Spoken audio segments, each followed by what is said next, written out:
उत्तर प्रदेश के जनपद संभल में जामा मस्जिद सर्वे के विरोध में 24 नवंबर 2024 को हुई हिंसा के मास्टरमाइंड शारिक साठा की संपत्ति को प्रशासन ने कुर्क कर लिया है। यह कार्रवाई जिला न्यायालय के आदेश पर बुधवार दोपहर करीब 12 बजे की गई। साठा के पुश्तैनी मकान पर ढोल बजाकर मुनादी के बाद न्यायालय के आदेश की उद्घोषणा की गई, जिसके बाद मकान के एक हिस्से को सील कर दिया गया। प्रशासन ने 210 गज के मकान में स्थित शारिक साठा की चौथाई जमीन के हिस्से को कुर्क किया है। इस हिस्से में 8 गुणा 8 फीट का एक कमरा शामिल था।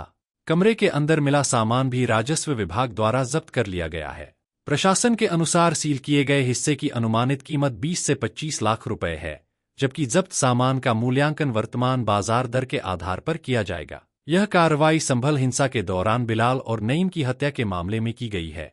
कुर्की के समय मकान में शारिक साठा के छोटे भाई फाइक की पत्नी जिक्रा और दूसरे भाई मौलाना सादिक की पत्नी फिरदौस मौजूद थीं।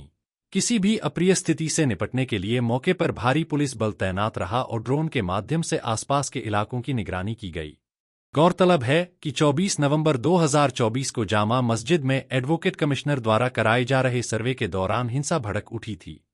इस दौरान पथराव, फायरिंग और आगजनी की घटनाएं हुई थीं। हिंसा में भीड़ में शामिल बिलाल, नईम, कैफ और अयान की गोली लगने से मौत हो गई थी, जबकि करीब 30 अधिकारी और पुलिसकर्मी घायल हुए थे। इस मामले में दर्ज सभी 12 मुकदमे फिलहाल न्यायालय में विचाराधीन हैं। विशेष जांच दल की जांच में मौके से पाकिस्तानी कारतूस और विदेशी हथियार बरामद हुए थे। जांच में सामने आया कि इन हथियारों की सप्लाई शारिक साठा द्वारा कराई गई थी, जिसने वाहन चोरी से अपराध की दुनिया में कदम रखा था। शारिक साठा के खिलाफ दिल्ली सहित विभिन्न राज्यों में करीब 69 मुकदमे दर्ज हैं। वह वर्ष 2020 में फर्जी पासपोर्ट के जरिए दुबई फरार हो गया था, जहां वह सोने की तस्करी में भी संलिप्त बताया गया है। जांच एजेंसियों को शारिक साठा के पाकिस्तानी खुफिया एजेंसी ISI से जुड़े होने के भी इनपुट मिले हैं। उसके गुर्गों गुलाम और मुल्ला अफरोज को पुलिस पहले ही हत्या के मामलों में गिरफ्तार कर चुकी है। पुलिस अधीक्षक कृष्ण कुमार बिश्नोई ने ब्रज दर्पण न्यूज नेटवर्क को बताया कि शारिक साठा के खिलाफ परमानेंट वारंट जारी किया जा चुका है और जल्द ही रेड कॉर्नर नोटिस भी जारी किया जाएगा। विदेश से उसकी गिरफ्तारी कर भारत लाकर न्यायालय में पेश किया जाएगा, जबकि अन्य मामलों में उसकी गैर मौजूदगी के बावजूद ट्रायल जारी रहेगा।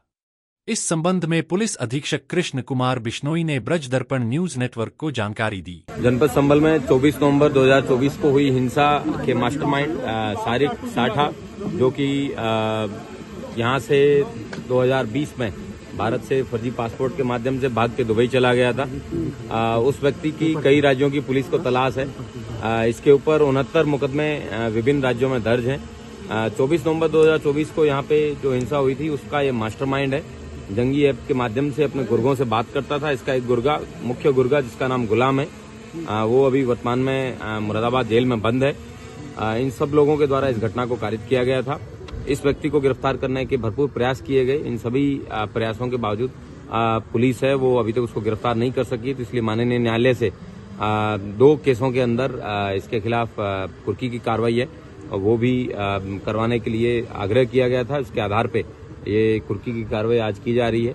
जिस मकान में वह स्वयं अपनी पत्नी के साथ में रहता था, उस मकान को कुर्क किया गया है। बाकी जो इसके रिश्तेदार रह रहे हैं उन भागों को छोड़ दिया गया है और अब इसके खिलाफ परमानेंट वारंट इश्यू भी हो गया है। इसके आधार पे रेड कॉर्नर नोटिस भी है, वो भी इश्यू करवाया जाएगा और इसको जल्दी गिरफ्तार करके भारत लाके माननीय न्यायालय के सामने पेश भी करवाने के प्रयास किए जाएंगे। और बाकी इनके ऊपर जो मुकदमे हैं उनमें ट्रायल इन एब्सेंशिया, मतलब इसकी मौजूदगी नहीं होने के बावजूद इन सभी मुकदमों के अंदर जो ट्रायल है वो जारी रहेगा और इसको ट्रायल इन एब्सेंशिया में इसको सजा भी सुनवाई जा सकती है। उसके लिए प्रभावी पैरवी जनपद पुलिस के द्वारा की जा रही है।